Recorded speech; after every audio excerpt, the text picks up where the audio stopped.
Alright, I think we're in a good place in terms of the RPG game to do a video about it now. It wasn't for the fact there's now an airplane going over my fucking house, trying to ignore that in the background. But more or less,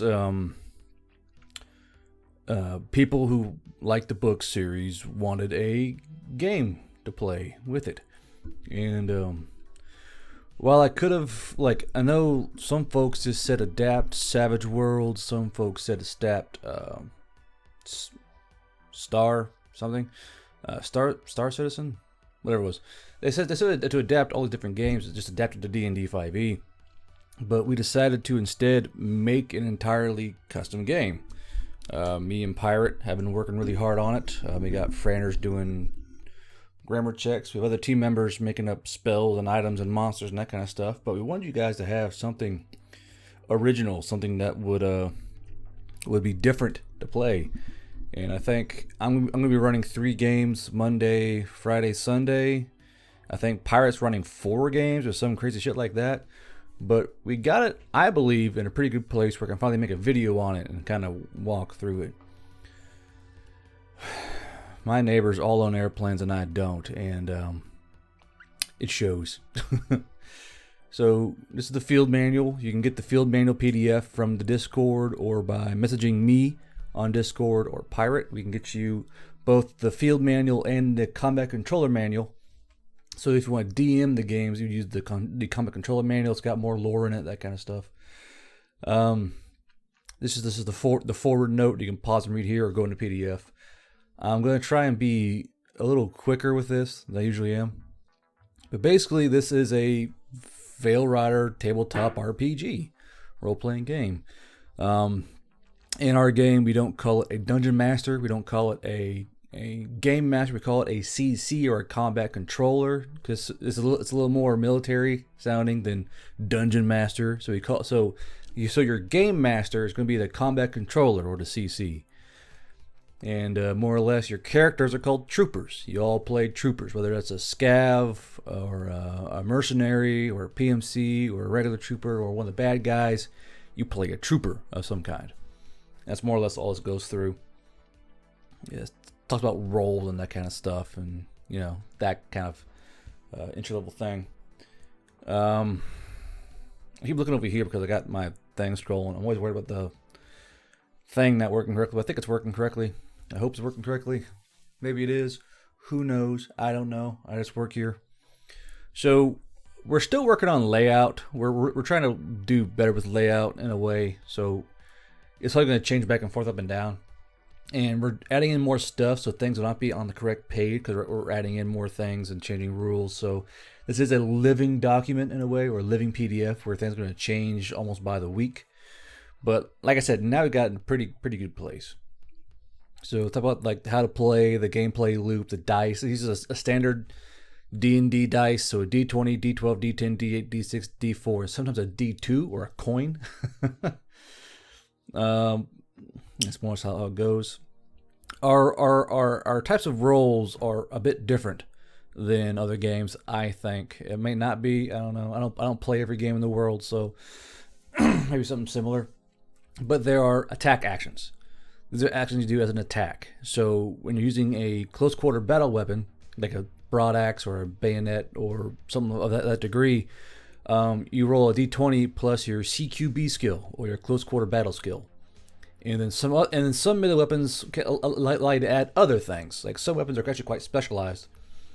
If you're doing a long range attack, such as a bow strike or throwing a knife or shooting a weapon, it's 1d20 plus your ballistic skill and then plus your weapon skill. So say you have plus 5 to machine guns and you have plus 2 to ballistics. You're now plus 7 on your d20. It's how you build your character up. We want you, because combat here is very visceral, and I'm sure if y'all watch the replays on Twitch of me DMing games, you guys can probably see how combat goes. Checks. So checks is where you have skills and you have attributes. A check can allow. Well, it depends on your CC, but sometimes checks can use both a skill and an attribute and help you kind of mash them together. So say, like, I have an example here. Like, say you're trying to do like a little patch up job, but you don't have any. You don't really have any medical physical traits, but you have brain power. You can add your brain power to it. So instead of being +0, it's +1 or +2, depending on what you're doing. And then saves only use attributes. So basically, it's attack actions, checks use skills and attributes, and saves only use attributes. So it was a bit more complicated in the future, but I had a lot of feedback about that, so we changed it to this. So this is the like newest version of the types of rules. Advantage, disadvantage, combat controller duties, trooper duties, magic beyond the veil. So more or less in this system, there aren't spell slots. If you know a spell, you know a spell, and it's on a list. There's no like, you only prepared so many spells. No, if you know the fucking spell and you have the right skills for it, you just have it. You can choose from it, you know. And unlike other games, you either use action points to cast spells or use your HP or blood. Action point magic is very minor, like freezing water, that kind of stuff. While blood magic is more cataclysmic in nature, make things invisible, that kind of stuff. So more or less your magic ability is tied into how much blood you have in your body or how much HP points you have. So far, folks have been enjoying that. It's a bit different, you know, because I know playing casters back in D&D 5e, you can only prepare so many odd spells that seem kind of fucking dumb to me. Like, I know all these spells, but I can't use them. I can only prepare a certain amount. Always pissed me off. So, and due to how the book series is, all the magic is tied into how good your blood is. So more or less in this game, there's blood magic, and it's done in what I think to be an original way, if you ask me. So building a character, you select your race, select your job, define your history if you want to, define your flaws, your phobias, negative personality traits, skill points, and attributes. Leveling up. So level up, you get skill points. So level 1, or PC creation, you get 5 skill points. Level 2, you get 4 skill points. Level 3, you get 3 skill points. Level 4, you get 2 skill points, and so on and so forth. Until from 5 to 15, you only get 1. There are other ways to get skill points, like learning things, that kind of stuff, but more or less this is the basic leveling up system. And there are 2 ways to level up in this game. There is session-based and event-based. So, you know, you have a really big battle and you finally get through it, your CCO go, you level up, or you do it via sessions. There's no XP, there's no fucking counting. I am stupid. I can't count numbers well. I can't do the math thing. So I'm like, you know what? Fuck that. We're doing it. Event and session. Fuck it. And I believe I said event, and then Pirate came up with this session-based system, which I think is pretty cool. So if you don't want to do like, oh, you guys do well event, it's more structured. So good on Pirate for doing that. I appreciate that. Big space here because we're still moving the format around. So ranks. If you are in a proper military, like the auxiliaries or the chosen children or another military force, you can have a rank, which gives you pay. If you are like a PMC group, you got to sell shit you find to get your gold. You know, if you're a scav, you got to find shit to sell to get your gold. So this is simply a rank system within proper militaries for the pay you get per week. Starting wealth, it's a D10 for gold, silver, copper. Call it a day. Pretty easy. Starting gear, we have 2 starting sets. We have a traditional fantasy starting gear set and then a modern fantasy starting gear set. So say you're not going to a proper military or a proper contingent or whatever. It's going to be you. You go with a starting gear. So you have a choice of a weapon, LBV, BDU, basic combat, that kind of stuff. So you have something to use in the setting. I believe I played one of my teams for like a couple months on just the starting gear for fantasy, and they worked their way up to like a gun. You know, it was pretty fun. I enjoyed it. Armor class. So all the races here are going to be not armor class. All the races are going to be all custom. They're all my creations. Some are more not my creations, but they're based off like real world stuff, like Oni and that kind of shit. But they're original, and they're original in terms of how they were designed. I guess that works. I'm not going to claim I invented the dwarf, for fuck's sakes. All right, armor class. So armor class, your race comes with an armor class attached to it, and then armor class is improved by armor and then seeking cover. So if you seek cover, your CC can assign you a better AC. So say you're AC 15 and you duck behind a tree. That's going to improve your CC by so many points. That's how that works, and it's really fun. It makes characters think of, I need to get there, and I get down, or there's a bunker there. I get in the bunker. It helps them think beyond just me wear plate mail, me AC 18. They can think more fluidly, and I'm under heavy fire. I gotta go and get lower, Or that guy is in a bunker. We gotta flank that bunker. It helps them think outside the box, in my opinion. Some may not think so, and I get that. So health points, carrying capacity.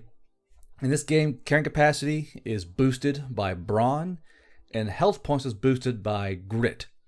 So the more grit you have, the more bonus HP you have. The more brawn you have, the more bonus carrying capacity you have. First race is going to be the Brim Touched. The Brim Touched are one of the 3 most abundant races in present Lower Valley. They're more or less just horned people. They're basically just horned humanoids, AC 10, size medium, HP 10. So you see like this little format here.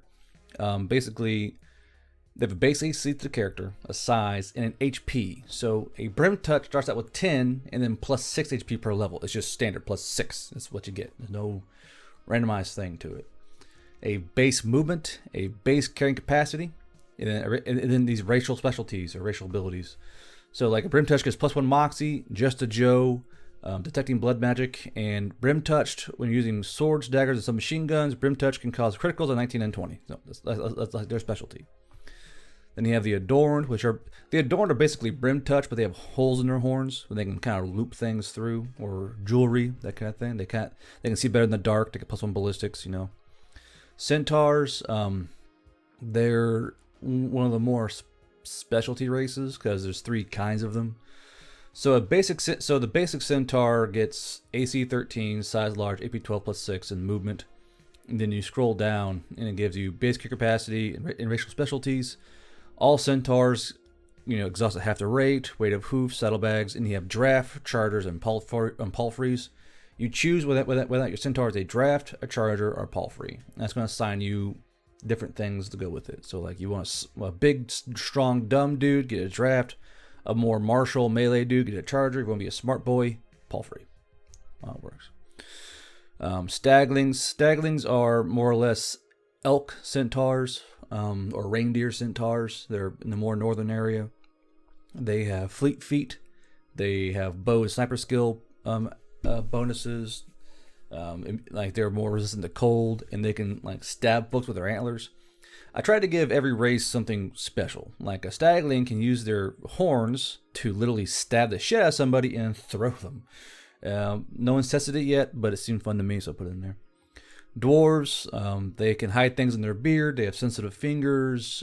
They are harder to throw and beat in grapples because they're so fucking stoked. And that's this dwarf. We all know dwarf. Southern elves, they're the more magical elf. They have really short ears. They actually have a derogatory term linked to them called lurks. More or less, the Southern Elves have a bonus to spellcraft and brain power. They have schooling, and they roll on a table. This table will get longer when I think of more things to put in it. But more or less, if you want to, you can roll on this random trait, and your Southern Elf will get a random trait like they can sprout bone claws, or they can find a silver coin per day, or speak with animals and plants, that kind of stuff. Valley elves are more of like the redneck elf. They got really long ears. So Southern Elf has really short ears. A Valley elf has really long ears, and they have like forager, animal handling. They're experts with like pole arms, that kind of stuff.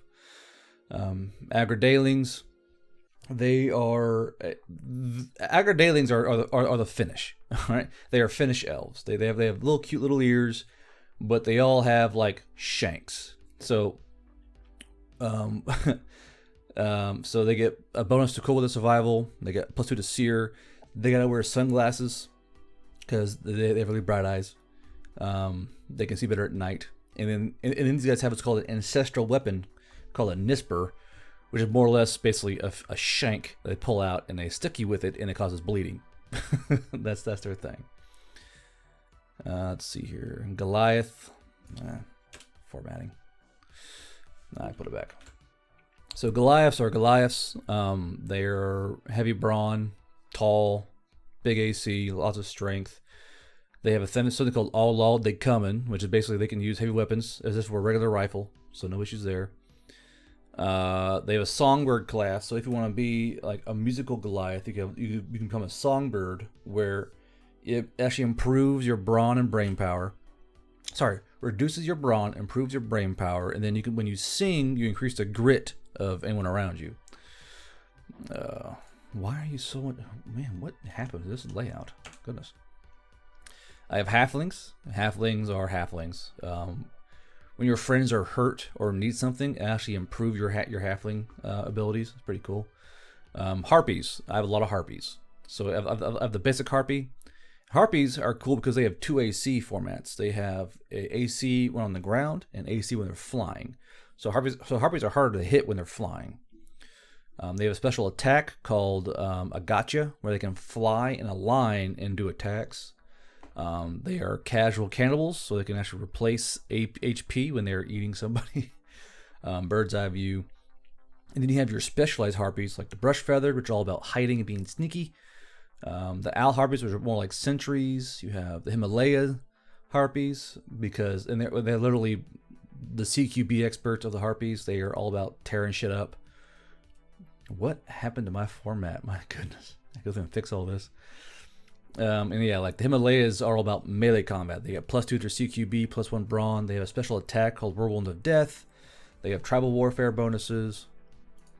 The Raven Harpy is more of a medical harpy and a book-learned harpy. They're a cunning linguist, battlefield tourist, arrow dodger, raven-haired, raven-winged. So they're a different kind of harpy you can choose from. They boost their cunning and ballistics. What happened here with my format? A Google Doc always does this shit. I'm not sure why. Havader are spider people. So the Havader are not a evolutionary race. They are a created race, and their lore is kind of right in here. So more or less, the Havader were created out of spite by the Fae due to a love thing, and they are more or less spider monster people. And they have +2 ballistics. They like to ride things. People in the game call them rodeo spiders because they're really good at riding things. They're good at fishing. They make their own nets to make their own clothes. So if you want to play a giant spider person, Havader is the way to go for you. There are Oni. Oni are very specific, where they have a profession they expertise in. I used to give people freedom to choose their profession. People were abusing it, so they make this fucking table. Onis hold grudges, and then have an ancestral weapon where they have something called a grudge breaker, where it's basically a two-handed fucking destructive hammer. I think they call them Kanobos in real life. But they're another race that has a specialized weapon. Already 18 minutes. Fuck me.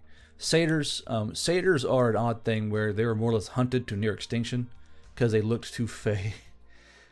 Satyrs are a victim of racism. Let's put it that way. They are more or less spellcasters and healers.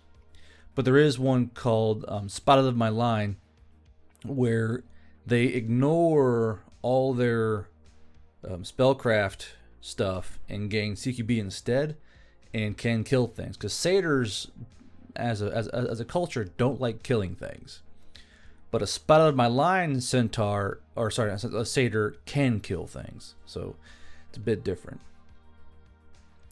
Yamatu are mostly water elves, where they live in the coasts and the rivers and streams, and that's where they make their homes. They're all about water. They're all about aqua, you know. They have a special attack called From the Murk, where they can ambush from the water and grab people and pull them under and stab them to death. They have lots of medical and healing stuff to them. They're nice people, you know. You can breathe underwater. You can swim forever. And they have a Yultu hammer, which is a underwater impact hammer. So they're pretty interesting. We have jobs. So each job is going to give you a specialized weapon, specialized attributes and skills, and a certain kit, and any certain skill. So you got assaulter, breacher, battle buddy, chef, radio man, battlefield forensics, demolitions, gambler. This is my creation. I fucking love this fucking thing. The Gambler class. If you play the Gambler class, you're automatically my favorite person. The Guard class, the Men-at-Arms, the Medic, the Negotiator, EOD, Scout, Stunt Driver. You have your Gunner,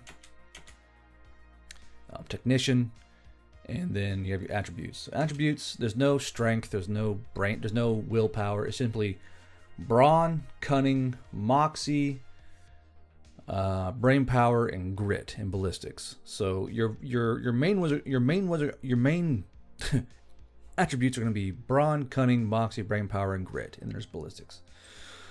So brawn, how strong you are. Cunning, how dexterous and agile you are. Moxie, how smooth you can talk. Brain power, how smart you are. And grit, how tough are you.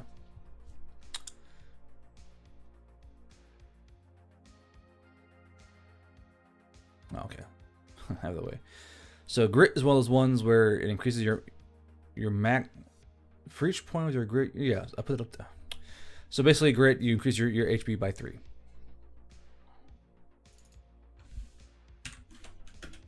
That's pirate. And skills. So you create your character via your skills. So each skill has 5 little pips or circles or dashes, whatever you want to call it. It has 5 sections to it. And each time, or slots, you could call it a slot. For every pip, for every pip, I play too many games. For every point you put in a skill, you get +1. And it's capped at +5. And each skill has an attribute tied to it. So say you want to do animal handling right here. Say you say, I want to put 2 of my skill points into animal handling. Now you're +2 to animal handling, and you can choose either moxie or grit to increase. Let's see here. So more or less you say, I'm going to put 1 point in moxie, 1 point in grit. Or I'm going to put 2 points in moxie or 2 points in grit. So you increase your attributes via your skills. It's a one-stop shop. And there's acrobatics, animal handling, armor, bows, blacksmithing, bluff, cartography, computers, communications, cooking and brewing, CQB expertise. So if you want to be really good at attacking hand to hand, you do CQB expertise.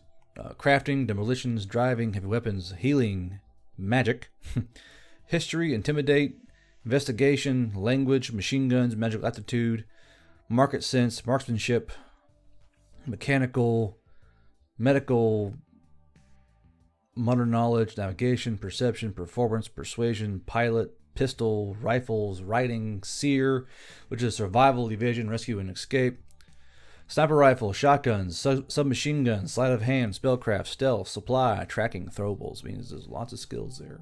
We're trying to avoid skill bloat, but people are going to want more skills in the future, so just be prepared to see more skills. Then we have what's called Nco skills. These are your specialized skills. So once you get to level 14, you can spend a skill point in Nco skills.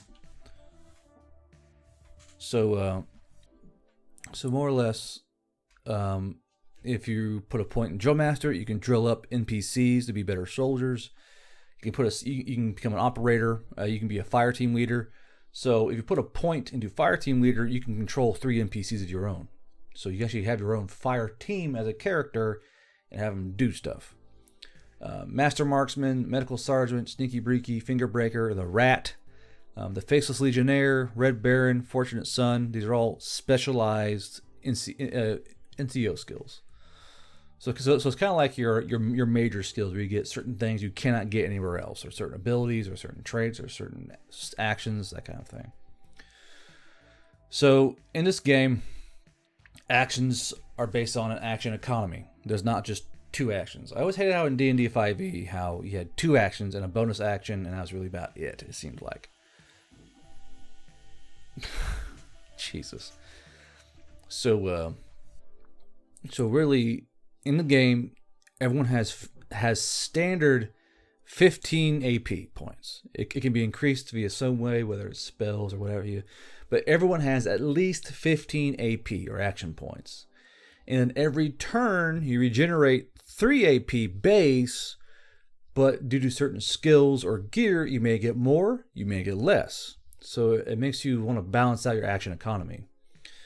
So you can do more than one thing. It's actually quite nice. I remember like one time, I think it was last week or no, 2 weeks ago, where we had an invader cook / chef who decided to run along these half tracks and fire the machine guns in the back at full auto. So he fired like 4 machine guns, and is kind of able to turn the tide. But it allows you to do more dramatic things, to do more on your turn. So, and almost everything has an AP cost. So movement, you can increase your movement by 5 feet per action point. There's interactions, you switch weapons, diving for cover, setting up fire positions, morale checks, mount weapon assist, that kind of stuff. And then there's also and then you can actually prep action on your turn. So say you want to prep an action to shoot at a door, you would spend the AP that turn, but wait to use it until you want to. So it's a way to kind of get ready for ambushes, that kind of stuff. Damage types, there's the usual damage types. There's stats and effects like being prone, grappled, poison, that kind of stuff. There's death, combat. So with combat, there's melee combat. You have a basic strike, a parry, a riposte, a heavy attack, a grapple, a pin, a throw, wrestling moves, punch, kick, shove, bite. Then you have melee weapons. You have a knife, standard bayonet, one-handed axe, short sword, e-tool / spade, spear, hammer, one-handed, sledgehammer, longsword, zweihander, and armor breaker lance. You can probably I could expect your CC to make up more stuff in the game, so don't be too surprised to see other stuff. Range combat, you have a normal shot, an aim shot, a full auto, hammered pair, reload, suppressive fire, and quick draw. Full auto is a big favorite of everybody because it's like the I'm gonna die, better go full auto kind of thing. Where for 5 AP you can spend all of your weapons charges, normally machine guns, and your attacks suffer -2 to the roll. So whatever plus you may get, it's now -2. So, or you subtract 2 from that roll, and then you can put all your charges into one person, or you kind of spread them out, like you kind of rake it along. It all depends on what you want to do. Weapons, my lord. So all weapons have charges. So an arrow or a pair of bullets, whatever have you. We have bows, short bows, longbow, recurve bow, compound bow, crossbow pistol. We have pistols, P226, Makarov, M9.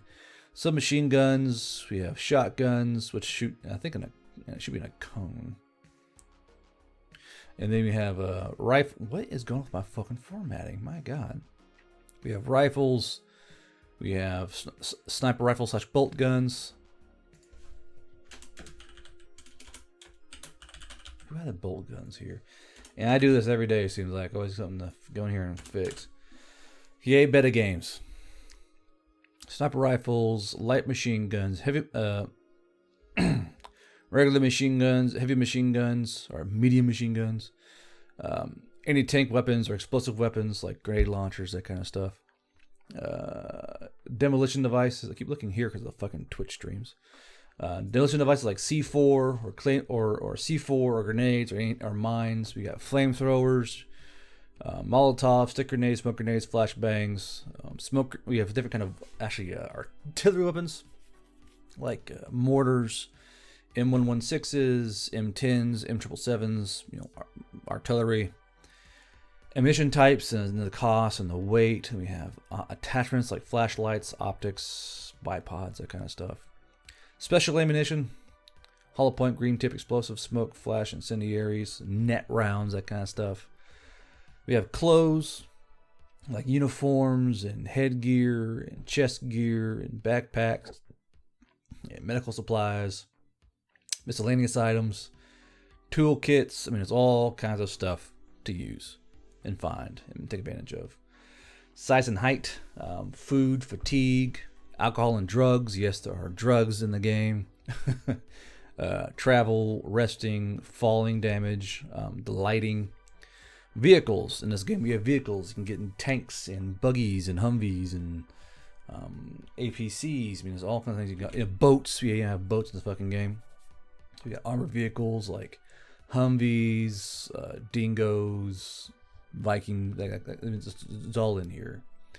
tanks, aquatic vehicles, aerial vehicles, horses, Dodge trucks, magic. So here's the magic thing. So you use blood magic.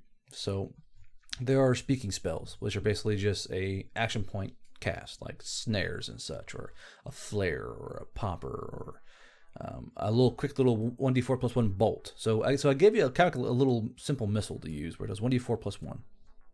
You know. So all these little lesser spells you have. And then blood magic. So casting a blood spell, off the cuff, no blood, -5 modifier. Not great. When you use blood, even 1 point of blood, it goes from, or 1 point of HP, it goes from -5 to -1. So it's already an improvement. And then, you know, say you use 5 HP, it's now +3 to the roll, or +4 for 6, and so on and so forth. The math is kind of there. So say you want to roll a blood spell, you would say, I want to roll this spell, I'm going to spend 4 blood. So you roll 1d20 plus 2. And you look on the table, and it tells you what it does. So say you want to cast Fireball. Man, what did Google Doc do to me? So say you want to roll a Fireball spell, just simple Fireball. It's 4 AP and then blood. And you used like 5 blood points. You roll a dice, and oh, how cool, you got a 19. Now, you look on the chart, you roll a 19, using your modifiers, and now the damage does 64 in a 15-foot sphere. Pretty good. Say you rolled like shit, and you got a 5. It only does 1d4 in a 15-foot sphere. And as you look here, some spells have requirements. So this one requires 2 points in demolitions and 3 in spellcraft. So you want to look at your spells and see what you want to use, and then determine your skill point spending like that, you know. But we got Winter Dance, which is kind of like a frost hazard spell. You have Air Burst, which just shoves shit. So say you're on a cliff or on like walls, and you want to throw these guys out of your fucking way. You do an Air Burst, and you just fucking throw these fuckers out of your goddamn way. And then there's like I said, there's base ones like invisibility, where you simply use 5 AP and 2 blood. 2 blood, done. Spell goes off. Darkness, silence. You can increase armor. Healing. You can do teleportation. You can just cast explosion. This was a big thing. People wanted the meme, so we made an explosion spell because Megamine is everyone's favorite waifu. So explosion. Then we have combat drugs. More or less, you use your AP to stimulate their senses, and you make them faster, more acrobatic, more melee damage, more AP regen, that kind of stuff. More or less, you cast cocaine on them, and it's pretty funny. Element Trap, Rage of the Irons, you can summon giant spikes out of the ground to impale shit.